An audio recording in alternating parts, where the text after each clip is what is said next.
for our text complexity webinar tonight. We'll get started in just a couple of minutes. During tonight's webinar, you will be interacting fairly heavily with the handouts. So at this time, it would be a good idea to download those. And while you're waiting for the webinar to start, if you want to go ahead and read Lincoln's second inaugural address, and we'll get started in just a couple minutes.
All right, good evening, everybody, and welcome to our Core Advocate webinar. Tonight's topic is on text complexity and how to scaffold so that students can access complex text.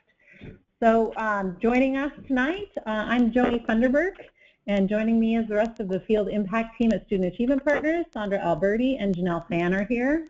And then our special guest presenter tonight is Silas Kulkarni from the ELA Literacy team here at FAT.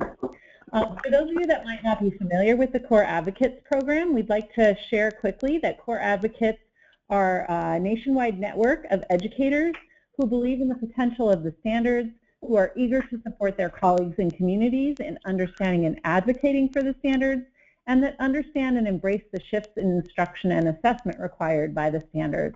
If you're not already involved and connected with the Core Advocate Network, you can find out more about it by contacting either Janelle or me directly. Our emails are here on the slide for you.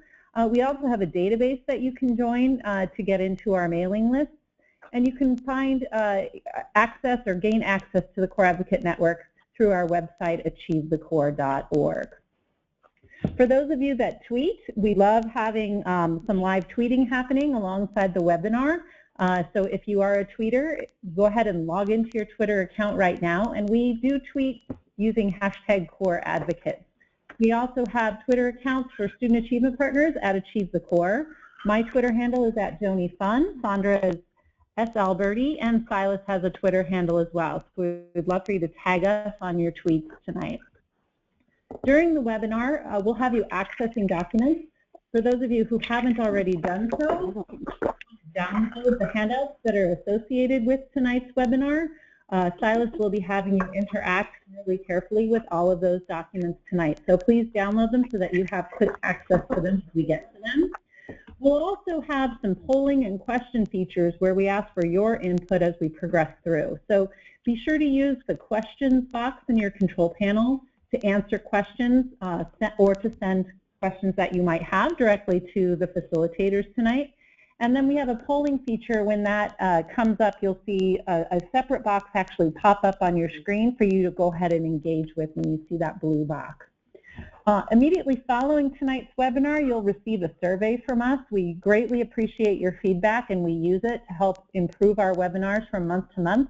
So please take some time to fill that out for us. And then you'll also receive access to the recorded webinar. including all of the slides and the handouts that are involved in tonight's webinar.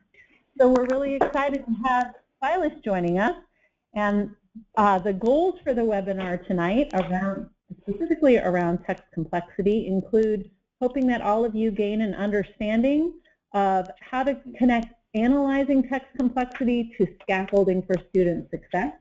We want you to become familiar with tools for analyzing complexity as well as for planning for instruction. And we want you to consider how you might create and sequence a series of questions that would support all of the students in your classes in accessing the complex text and having what we're going to discover or describe tonight as a light bulb moment. So that being said, I'm going to hand it over to Silas to talk a little bit about what we're not going to talk about on tonight's webinar. Great. All right. Jody, can you guys hear me well? I'm still a little bit paranoid about this technological component. We hear you great, Silas. Okay, great. All right. So I want to emphasize that what we're not going to cover today is this is not a text complexity overview. In other words, this is not a 101, but this is a 201 level course. So we're not going to touch quantitative analysis of text or how to select texts that are appropriate for a grade level. We're going to really focus, if you look at the text complexity diagram there, we're really going to focus on qualitative and reader and task considerations. And we're assuming that many people have been to our core advocates and know the sort of text complexity 101 and are eager to learn more. But if you want to learn that and some of the intro material or learn about the other elements that we can't focus on today, you can go to our text complexity collection on the website. Here from the main page, you look for lesson planning tools and then find text complexity collection. And you'll see that there's quantitative tools there, qualitative tools there, lesson planning tools, resources to find text, and research and articles that support text complexity. So with no further ado, let's focus on what we are going to do today, which is scaffolding student access. Great. So where do I start when finding? Oh, sorry, go ahead. No, go ahead. Go ahead. I was going to ask the question, but you got it. You go right ahead. No, you go. All right. So our webinar attendees might be wondering, where do they start? What's the first step when they're planning instruction around a complex text for their students? Well, Jody, I'm so glad you asked. If you guys could go to the next slide. The thing that I want to start with is why we read. Because I think that a lot of times we know we have to do text complexity because it's in the standards, because it's required. But I really want to focus on the big idea. In other words, what we get out of the text. It's not about just reading so we can practice reading comprehension strategies. It's about complex text for the things that you can learn or the beautiful experiences you can have through engaging with it.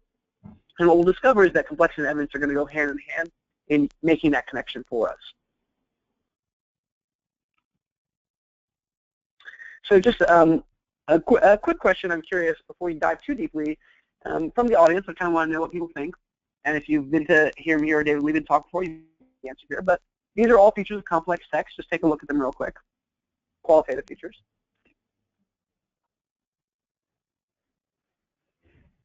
So if you can type into the chat box what you think the most challenging ones for students are.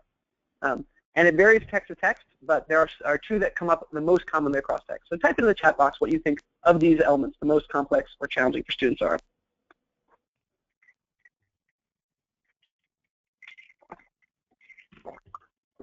And Joni and Sandra, if you can let me know when people have had a chance to enter the answers. You would be happy, Silas. We're getting lots and lots of vocabulary, complex text, vocabulary. So you probably have heard me or David talk before. But the number one feature here is vocabulary. And I really want to emphasize that. We're not talking today about building knowledge, but if you're not building your students' vocabulary knowledge, they're not going to be ready to engage with complex text. And the number two, which is less commonly known, is syntax, in other words, complex sentence structure. All right, let's go forward. So we have these features that make text complex, but it's really important for the text to be rich also. In other words, there's a joy that comes from reading, and there's insight that comes from reading. Illuminating major themes of a discipline, understanding an alternative perspective, making the content come to life. So today, to explore this, we're actually going to be looking at a piece of text that's extremely complex, but is also, to my mind, a beautiful piece of text from one of my favorite authors, Abraham Lincoln. And I just want to name right up front that the reason that we chose this text to engage with is because we want to give you a bit of the student experience. We have teachers on this webinar who range from early elementary all the way through high school, and this is an upper high school level text or a college level text. But we wanted everyone to have that experience of what's it like to engage with a complex text as a student does. So you can see the ways that scaffolding that complex text can really support that access. So I don't want you to think this is only for high school teachers. I just want everybody to know that we're kind of all seeing the role of learner right now. So with no further ado, I'd like to ask you to read Abraham Lincoln's second inaugural address. For reasons of time, we're not going to read the whole text right now, although if you got here early and read it, you'll see how it connects. But I'm going to ask everyone to just read lines 39 through 59. So if you look at that dashed line across the handout, that divides it. So start with the sentence on that begins in line 39 and read all the way to the end of line 59. And what we're going to look for as we read is that light bulb moment. And when I say light bulb moment, I really want to be emphatic. I am not talking about find the main idea. This is not a standards-based activity where we're going to highlight author's purpose or theme. What we're talking about is what is that brilliant insight that made this one of the most famous speeches in all of American history? What is that moment where a light bulb goes off for you and you say, I understand something differently, or I experienced something differently that made this text really worth reading? So look for that. That's where we're going to start our planning, is looking for that light bulb moment. And really think about what we want our students to take away from this. Not what we want to ask them as an assessment question, but what we want them to get out of this reading experience. I'll give you some time to read and look for that light bulb moment. Go ahead.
So Andrew and Joni, I'm going to ask your assistance.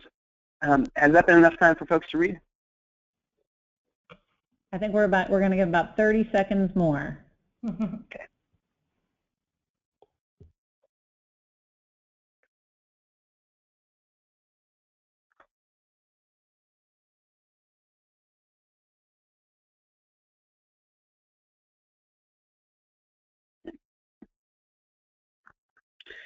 So I'd love for you all to just share with the group right now. Use the question tab, your light bulb moment. And I think Janelle or Joni could give us instructions about exactly how to do that. So we just want to have folks access the question box on their control panel. So your control panels should be probably on the right side of your screen, and you just type into the question box, and we will see what your light bulb moment was when you read this portion of Lincoln's second inaugural address.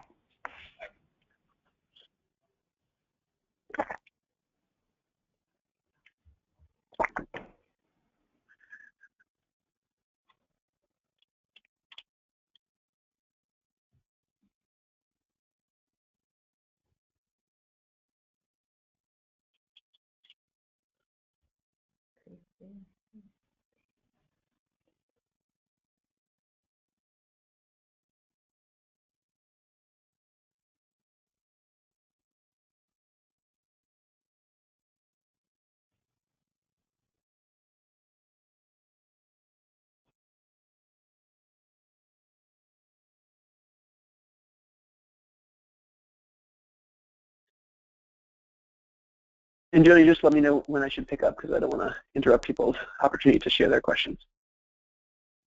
Yeah, we have some responses coming in. Yeah, there's great diversity in what's coming in. Everything from, both sides want to win, lots of questions, rhetoric, civil war was essentially a punishment for the evils of slavery. I will try sharing as many of these responses with everybody, and I think you'll appreciate the diversity of responses. Just keep them coming, and I'm going to keep sharing them with everybody.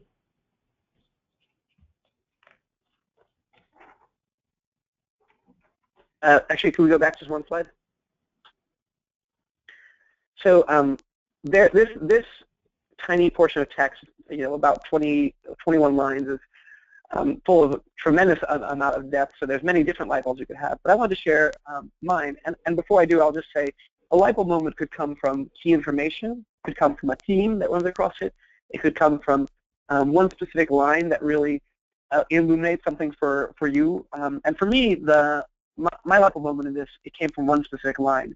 It's a line that begins on line 54 and extends to line 59, which reads, "Yet if God wills that it continue until all the wealth piled by the bondsman's 250 years of unrequited toil shall be sunk, and until every drop of blood drawn with the lash shall be paid by another drawn with the sword, as was said 3,000 years ago, so still it must be said, the judgments of the Lord are true and righteous altogether." And I don't know about you, but this line literally sends shivers up my spine every time I read it. I actually get legitimately teary-eyed oftentimes reading it, because as I read this line, Lincoln is saying that the Civil War was God's repayment on the nation, both North and South, for the sin of slavery. And he basically describes it as a blood debt, which is you don't hear presidents say that kind of thing these days. It's not what you usually get in your inaugural address, which I think is really, really powerful. Probably one of the most powerful and stirring moments ever written by a president in a presidential speech.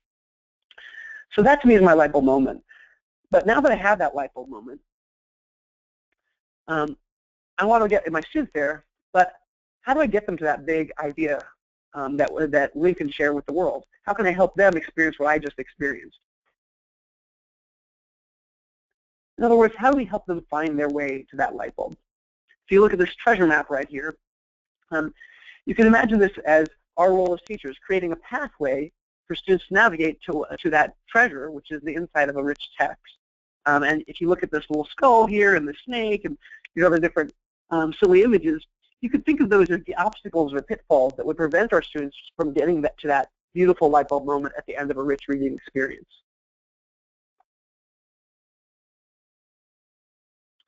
So my one rule, however, is in thinking about how to help our kids get there, we are not allowed to steal their light bulbs. And by steal their light bulbs, what I mean is we can't give them the answer. Because if we give them the answer, we're taking away their joy of discovery. They don't have to read Lincoln anymore. We just summarize it for them. They don't have to get that challenging experience because we just gave them the answer. So we got to figure out how we're going to get them to access it without giving it away. And in order to do that, we have to figure out where they're going to struggle.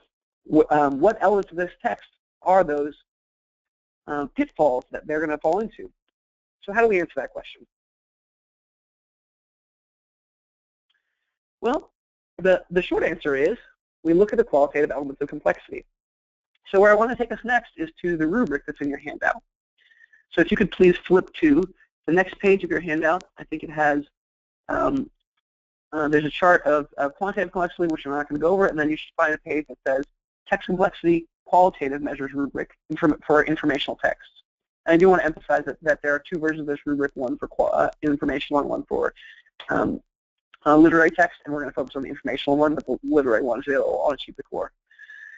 So what I want you to do right now is I want to just take some minutes to get acquainted with this rubric. A lot of you have probably seen it before, especially if you've been to one of our trainings before, but if you haven't, just take a second to familiarize yourself with it. And if you read across, you'll notice that it's divided into 4 sections: purpose, text structure, language feature, and knowledge demands. And that each one of those represents a spectrum from exceedingly complex to slightly complex. So you don't need to read every word here, but I would encourage you to read maybe the first in the column and the last in the column so you can see the range. For example, on purpose, the most exceedingly complex will have a subtle, implied, difficult to determine purpose that's intricate and includes theoretical elements. Whereas the most easy, the slightly complex, would be explicitly stated, clear, concrete, with a narrow focus. So take a second and just read down the spectrum across all of these features and get acquainted with the spectrum of complexity across these 4 features.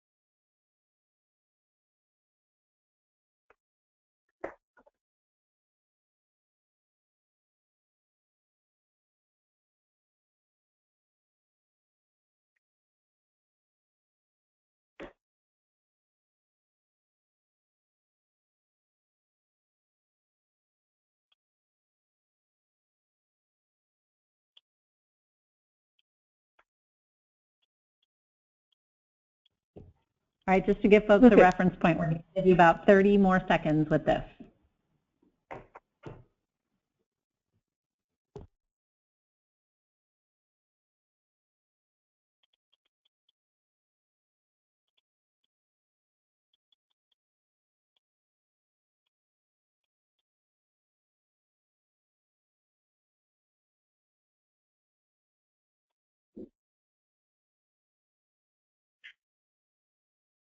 Okay, as you're winding down with that, where we're going to go next, I want you to just take a second and assign a rating to this portion of Lincoln Section Inaugural across all 4 of those elements of text complexity. So you can just literally put a checkbox across the rubric, or if you're working for electronic copy, you can just make a mental note to yourself. You know, for example, for me, when I look at text structure, I find that the structure of this piece is actually rather moderately complex. The ideas are pretty clear. There's a big shift in the piece overall from historical to religious language. So he's giving a narrative of the war, and then he jumps into what feels kind of like more like a sermon, and then he uses some Bible quotes. But other than that, the text structure is not that complex. So I'd rate that moderately complex as an example. But go ahead and rate all of the elements that you see on this rubric briefly.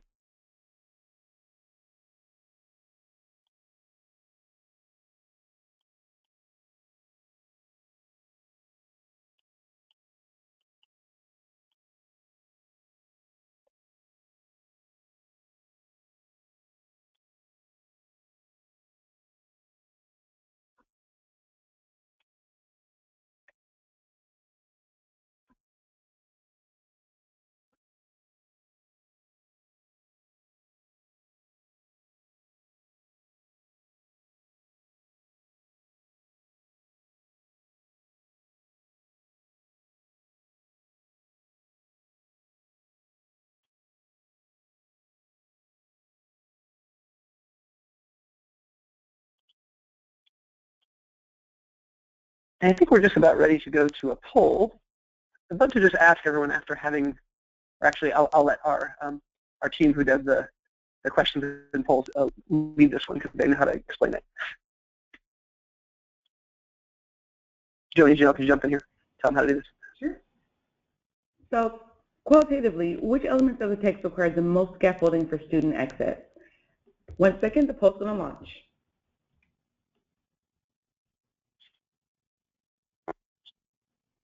All right, so if everyone would just select what you think based on your analysis of that qualitative rubric, which element did you indicate would require the most scaffolding for your students?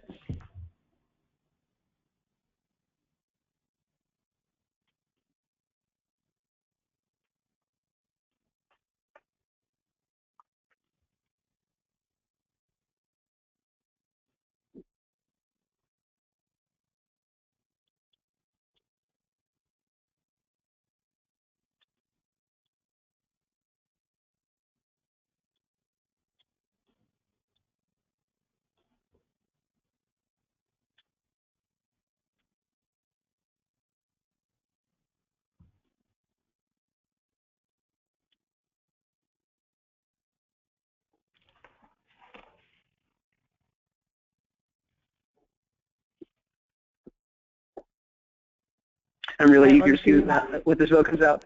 Just about 10 more seconds. Let everyone have a chance to vote.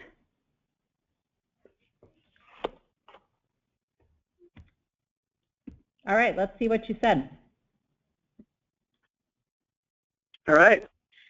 So this really matches as my intuition as well. I think that overall the text is complex across many dimensions, but the most demanding ones would be the language features here. I do think it's worth noting that when it comes to purpose or meaning, it is interesting to ask what his meaning was, or what's his purpose as president talking to the nation. This isn't what we usually think of as a presidential speech, and there is a lot of knowledge of background of the war and history, but the language features are really, really demanding here. And you'll find it in the informational text. That's almost that's probably the most frequent answer, but it does depend text to text.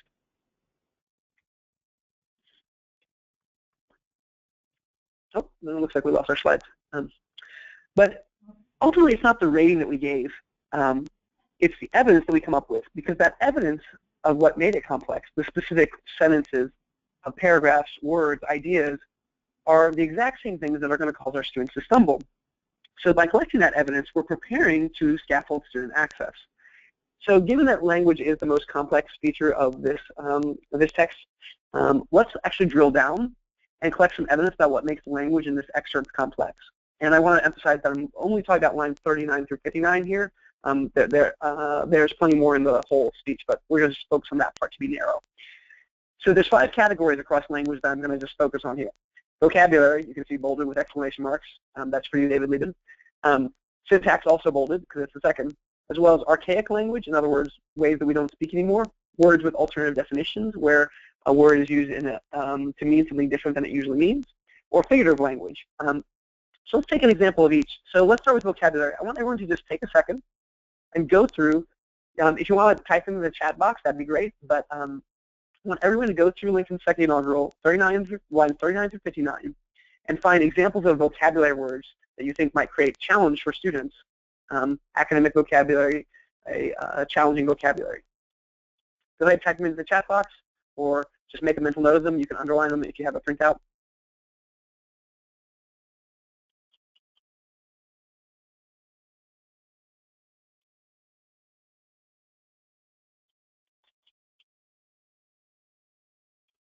Okay, so just to share some examples, I'm not able to see it. So are people typing in the chat box, Sandra, Jenny? Invoke, woe, ascribe, bondsman, cometh, unrequited, astounding, providence. Yep, lots of them, Silas. Absolutely. And just a few more. Assistance, aid, almighty, offense, suppose, appointed time, discern. There's so many vocabulary words that would really challenge students here, that would really be needed. And by the way, that's one reason, just to put a pitch in for building knowledge, why you can't do all of your work with complex text, because you also have to do the work to build the vocabulary that will help you with this. Syntax. The dead giveaway for syntax is a really long sentence. I guarantee you, if you have a really long sentence, that some students are going to be tripped up by it. But other elements of syntax include things like starting with the verb instead of the noun, having a long clause before your sentence begins. For example, having just entered the room, the man saw a hat.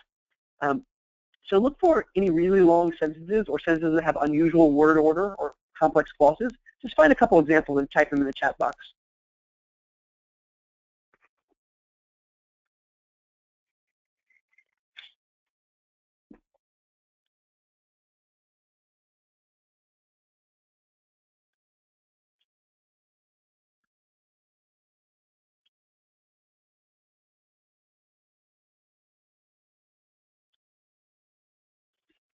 And Sandra, once again, if you want to just read us some of the great ones coming in the chat box, that'd be great. Lots of people are smartly using a shortcut and just citing the line numbers, which is really smart. Lines 47 to 53, just starting with the part that starts, yet if God wills it. 48, 57, yeah, lots of really long sentences, which is... By the way, just to note that for a second, lines 47 through 53 are one sentence. So right. That's like, what, 6 or 7 lines? Or like, here's an example, just, it's not even that long, but just a complicated sentence syntax, it may seem strange that any man should dare to ask to just God's assistance in wringing their bread from the sweat of other men's faces, comma, but let us judge not that we be not judged. Words are in different orders. There's clauses. It's actually quite long. There's basically almost every sentence in here has complex syntax. Archaic language. So that's ways that people don't talk anymore. Just grab a few examples that pop out of your mind, chat, and put them in the chat box, and Sandra will read them for us.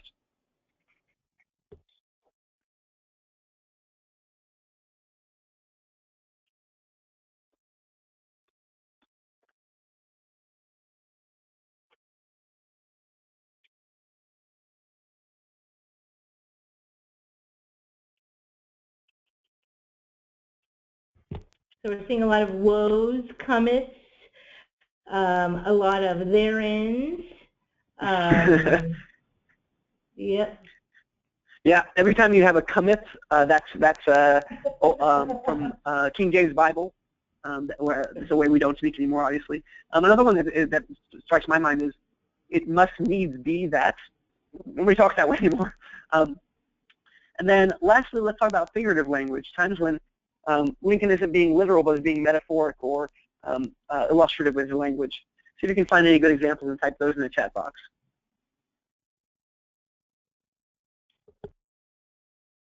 Oh, I skipped number 4. Sorry. My apologies. Is just rewind one step. But yeah, let's just finish this one, Tyler. Figurative language. Okay, so just don't give the answer key then when figurative language comes in. Does that make sense? Yes. Okay. Yeah. So keep typing figurative language. Yeah, almost unanimously, I'm getting a lot of wringing their bread from the sweat. Almost everybody is submitting that as their figurative language example. Another great example of figurative language is every drop of blood drawn by the lash, every drop of blood drawn with the sword. Blood drawn with the sword. They don't use swords that often in the Civil War. I mean, they do sort of, but he's making that metaphorical statement for war. All right, words with alternative definitions. What I mean here is there's many words that have multiple meanings, and some of those meanings are less common than others. So, for example, when you see Lincoln saying just, he means fair, a just God's decisions, as opposed to, oh, I was just sitting here. That's a different meaning of the word just than kids might be used to. Look for words where you see Lincoln using them with a definition that's a less common or different definition than the one that you might typically think of for that word, and type them into the chat box.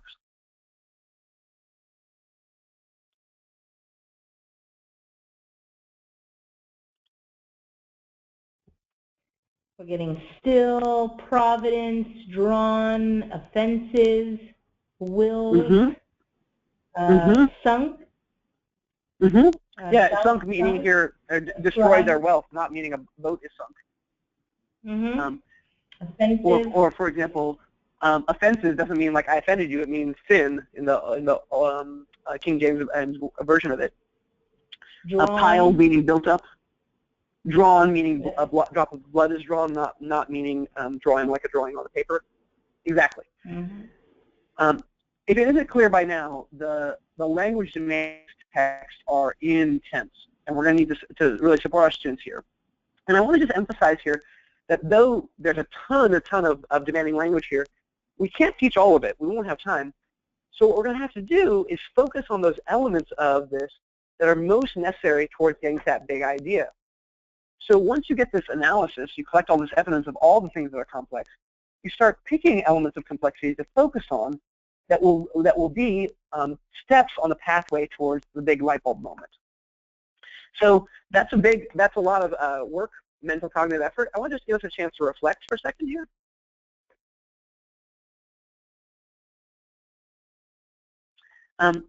Oh, excuse me, just before we do, why don't we do the other 3 areas of complexity? Well, in general, we should. You absolutely should do a qualitative of complexity analysis before you start a close read. I will say that you want to pick and focus on the things that are most important towards comprehension and the most challenging. And don't be surprised if one area complexity is more complex than others. Here, language is the biggest, but oftentimes when you do literary text, for example, poetry or literature, It's actually meaning which is the most complex. I'm preparing a lesson on Robert Frost, The Road Not Taken, and the language is actually, it lexiles at like a second grade level, but the meaning is very, very implicit, subtle, surprising. So each text is unique, and what area is most complex varies dramatically from text to text. That's why we have to analyze text complexity qualitatively, because we have to see what are the things that are going to really challenge our students that we need to scaffold access. What are the ones that most matter in getting to the big idea?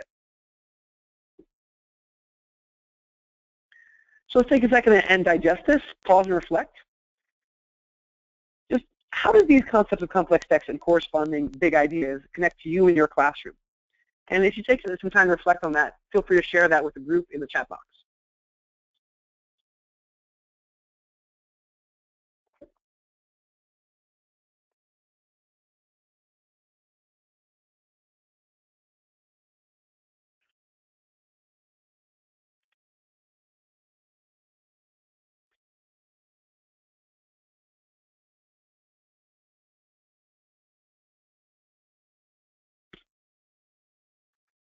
I've got to admit to the group that it is very strange for me for you all to be able to hear my voice and me not to be able to hear your voices.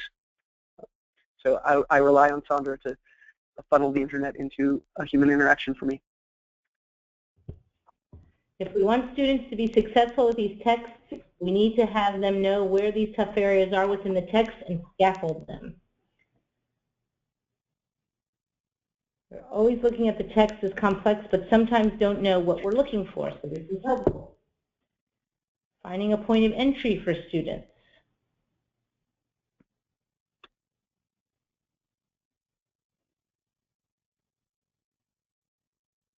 What can I do to support students' understanding? I need specifics within the text. All these are great responses. Really appreciate, by the way, your interactivity. We're getting lots of good questions. Hopefully you can see it when we share the comments, but really thoughtful interactions for this hour of the evening. All right. Without further ado, someone asked, okay, so once I've got there, once I've identified the big idea and the elements of complexity, how do I use that to plan for instruction? That's the magic question. To answer that question, I'd like to ask you to read straight from Appendix A of the Common Core Standards.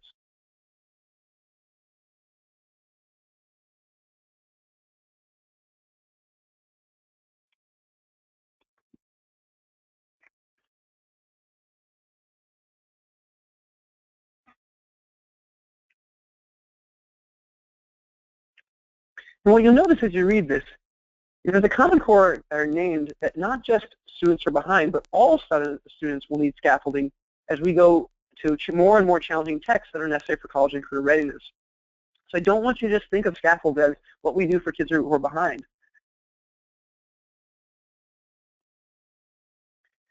But when it does come to kids who are behind, I'm going to really emphasize that as starkly as I can say it, it's a moral choice.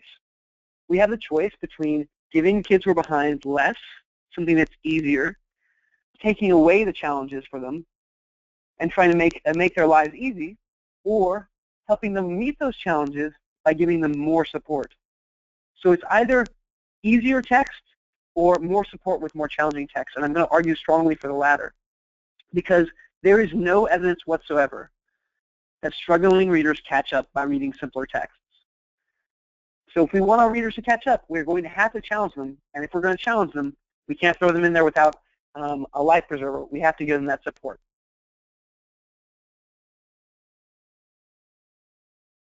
So we're going to take the evidence that we collected and use it to build support. That's how we're going to plan for complexity.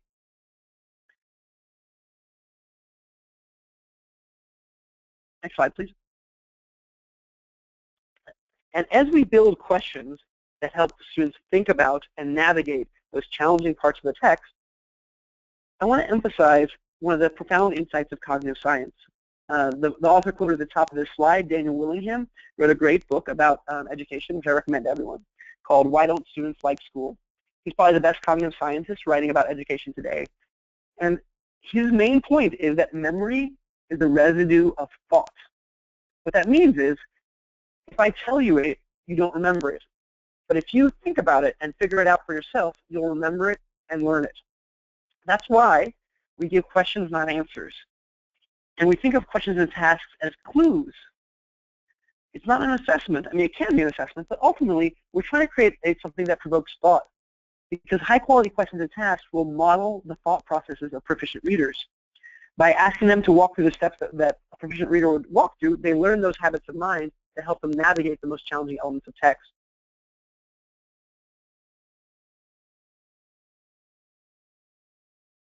Okay, so I'm going to craft some questions here. Actually, I already did it. But I'm going to walk you through crafting some questions for Lincoln's second inaugural address that address some of the features that I thought were very challenging related to the language elements. And you can do the same exercise for all 4 of those elements of complexity. In fact, if you ever come to our Bayes alignment training or our read aloud project training, we do this over the course of a day and a half, going through all the elements of complexity and then building a sequence of questions. I'm just going to give you a few examples, though, right now, because I want you to see how a question can be a clue. So let's take a second and just read these examples. So if we're trying to get students to access vocabulary, look at the example I have right there. If you think about complex syntax, that's question 2, or interpreting figure of language, question 3. Just take a look at those questions and how they might support students' thinking processes.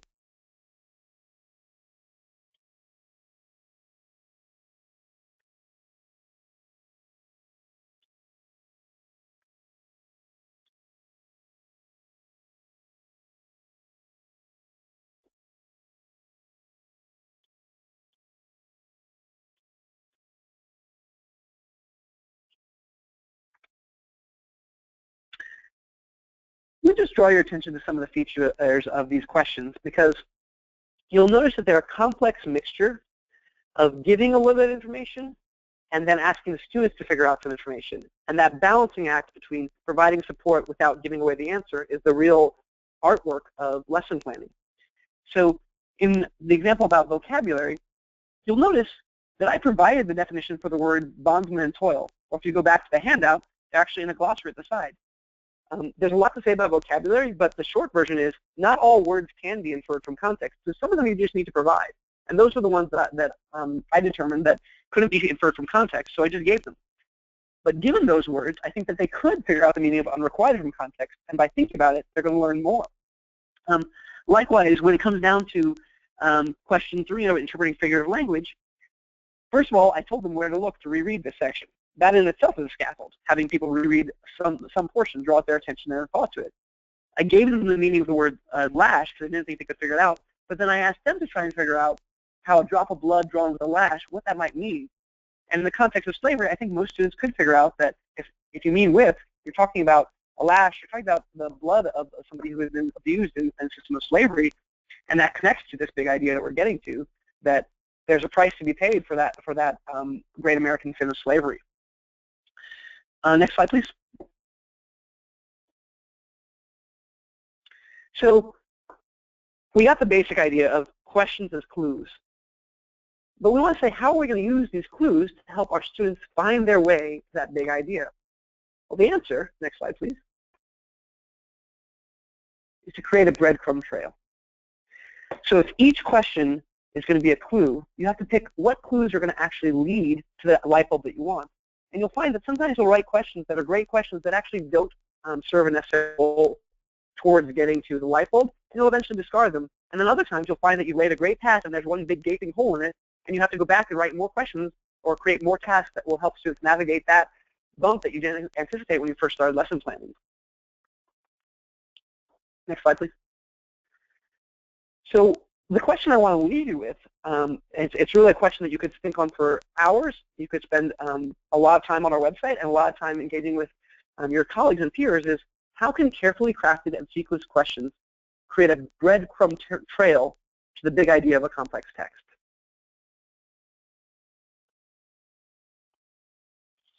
I can't tell you how to do it in just a few minutes, but I can give you just a few guidelines.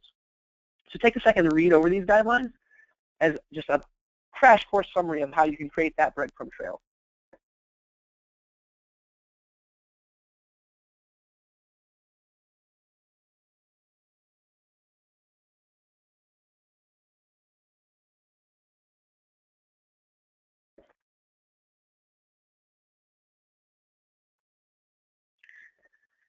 And having given you this, I just want to give you an example that I did for my light bulb moment in that Lincoln text. So when you see the next slide, I just want to ask you to read the sequence of questions and see if you can see a progression that's occurring over this sequence of questions. I won't say that this is perfect. It's an artwork. It's not a science.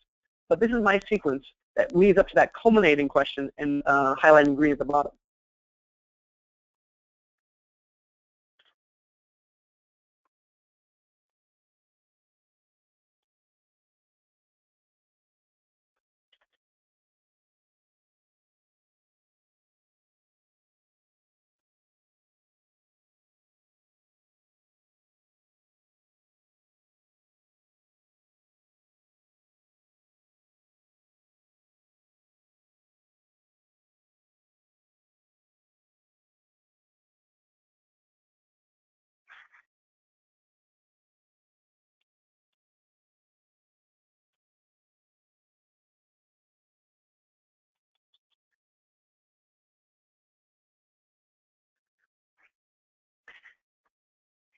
As you look at those examples, I imagine you might notice some of them address vocabulary, some of them address syntax, some of them address knowledge, some of them address structure. And they were selected not to navigate every bump in the road, but to pick the ones that were most necessary on the way to what I consider the most valuable, richest idea from this section of the text, which is summarized in students being able to answer what Lincoln is saying in that sentence and the speech. Next slide, please. So just a few guardrails as you're thinking about scaffolding student access to complex text. These supports will help with almost all students and are good best practices. Just take a second to read.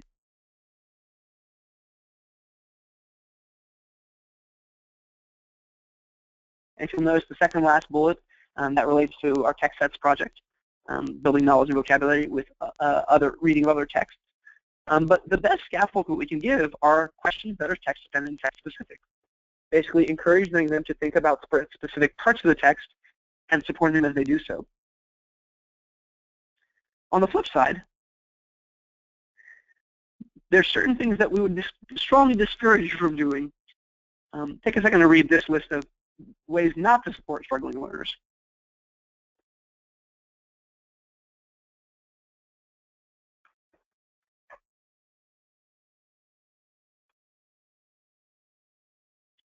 The key thing I want to get across here is that especially those lower down bullet points are all a version of stealing their light bulb.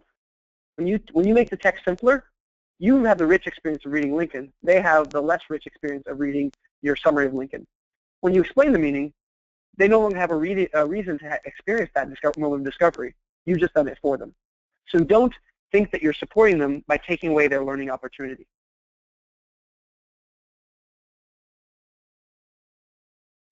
All right. This is the question where you think about how you're going to put it into practice. So please use the question tab on your control panel. Actually, I'll ask Joni or Janelle to explain because I actually don't know how to use the question panel. No, you actually just described it perfectly. They just use that question box and submit what they're thinking. And actually, Silas, we've been getting some really great questions coming in for the last few minutes, so I'm going to let Sandra read some of those for you to answer. Great. Okay, great. So let me scroll to some of the ones that I thought would be good, Silas. So we got one question that says, in the Lincoln speech, the meaning is, as you said, powerful to the point of shivers down my spine and yours. How do we prevent all the scaffolding from becoming the focus and use the scaffolds to become the powerful, to get to the powerful meaning? So in other words, how do the scaffolds serve the meaning and not become kind of the star of the show? That's a fantastic question. So the first thing I want to say there is that is the real challenge of this kind of lesson planning. I've given you a crash course and really just a sort of whet your appetite kind of view. But really the only way to do this is to learn it through ongoing iterative practice with a community of your peers. And that question exactly should be at the heart of it. Because basically what you're describing is not taking away the moment of discovery. So to my mind, what it really boils down to is what is the smallest amount of clue that you can give that is still sufficient for the student to make that light bulb. And there's sort of a trial and error process involved. You give less scaffolding, and then you see okay, this is where they're getting stuck. Can I give a small clue, and can that small clue become in the form of a question, not an answer, and see if they can make the next leap. I think that a lot of times the dissecting work that we do adds up to a powerful experience as long as we don't somewhere along the way get frustrated at their struggle and say, okay, fine, let me just explain it. Right. Great. Another one kind of bending toward assessment a bit, Silas, but I think you know where this is going to go. How can we be sure that the text is complex at appropriate grade level when developing summative assessments or common formative assessments? Well, so first off, I would like to direct you to, on our website, we've got a great set of mini assessments that model this. So better than me explaining in the abstract is to look at some real-life examples. So look at the mini assessments on our website. And we didn't go over it all using the three-step method of quantitative, qualitative, and reader and task to assign text complexity and assign within a band. But that would be absolutely crucial when selecting text. So if you look at our text complexity section on our website, that gives you really clear guidance on that. So that would be my first step, is to look at those two, assessment and the text complexity section of the website, which will give you really clear guidance on picking appropriate text for use in assessment. Yeah, and I would just add to that, Silas, that this idea of the complexity level of the texts that appear on those, I will say, few but impactful assessments that we do not have control over are in fact designed to address these complexity levels. Part of the problem that we're all facing is that we don't give students those experiences with our own formative and locally controlled assessments, and the first time they need to, in some cases, address a complex text in an assessment environment is when they do take, the test that has the accountability outcomes to it. So just a little sidebar on that. I couldn't agree more. Couldn't agree more. I feel like we do our students a real disservice when the first time they see a complex text is on test day. Great. Okay, so another question that I would love, and I think people would appreciate your response to, Silas. This is all a great idea, but tell us how to allow for time to think in an atmosphere that expects all students to be at the same level based on their grade. So this idea that level text, grade level text, is the same thing as all students being on the same level.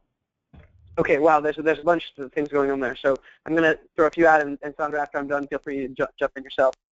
So one thing is, when we talk about students all being on the same level at a certain grade level, I don't think that's quite accurate. I would say it's more like these are the benchmarks that students have to hit if they're going to get to the level of college and career readiness by the end of high school. But we know that students are all at different points along that progression. Tim Shanahan has a ton of valuable stuff to say on this, but the shortest version is something that's directly related to what we said here. If a student is further behind, they need greater support to access that complex text. So in other words, if you have a student who coming into your classroom reading at third grade level and you're reading 8th grade level text, that student needs a higher, more intensive form of support to engage with that text and be able to have any form of access. So pre-recording of it, pre-teaching of vocabulary, using some guided reading time to go over the complex text that you use in the class with that student and fill in background knowledge deficits. I'd say that all of those are really important techniques, but it's really important that standards lay out a progression that you need to be at this point by that point if you're going to be on track.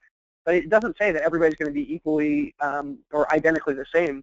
It just says that if you're not there, we're going to have to give you more support so that you can get there. I feel like there's a lot more to say about that, but that's one that comes to my mind. The other one that really I think is worth saying, you mentioned time. I think time is probably the central issue when it comes to planning this way, supporting students, and achieving what we need to. You have to slow down sometimes in order to get where you're going, which I think a lot of times we get pressure from outside forces to cover the curriculum. But coverage doesn't lead to student access. So sometimes you have to slow down, spend more time on one text and not do another one. Obviously, you can't ignore the need for high volume of reading, but I do think that there's a necessity to push back against the short-term, let's see results now, as opposed to let's actually dig deep and engage and really get our students to where they need to be. Sandra, feel free to add on, and that's a big question with a lot of dimensions. I think you're right that is a big question, but I think that was a really great response to it. So Why don't we move on to the next slide? Yeah, we're running short on time, Silas, and I know you want to share some information about some of the other resources that are available on Achieve the Core to help folks navigate this process. Great. So just 2 tools to help you. So we talked about the basic idea, but there's a step-by-step guide called the Guide to Writing Text-Dependent Questions, which walks you through what we did with more detail and more support. That's available as one of your handouts now, and it's also available in our text complexity collection that I pointed you to earlier. Another great tool, next slide please, is the lesson planning tool on Achieve the Core, also found in the same place. And the lesson planning tool is a digital guided experience of planning lessons in exactly this way that you could use in a PLC, you could use for a PD session. It's really a fantastic tool to learn to think this way about lesson planning.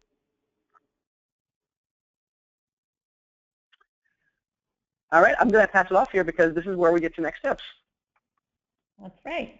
Well, and I just want to, on behalf of all of our attendees tonight, say thank you so much, Silas, for this great information. And I really appreciate kind of the visuals that you gave us along the way, thinking about, you know, identifying what the light bulb moment is, and then thinking about that treasure map and the obstacles students might encounter, and then sequencing our questions as a breadcrumb trail to get kids to that without stealing their light bulb moment. So I know that will stick with me and a lot of our participants as well.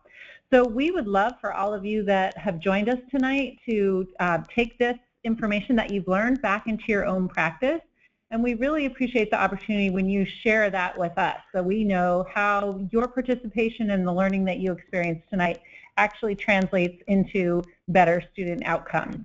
So we challenge you to try one of these things or something else in terms of follow-up after tonight's webinar.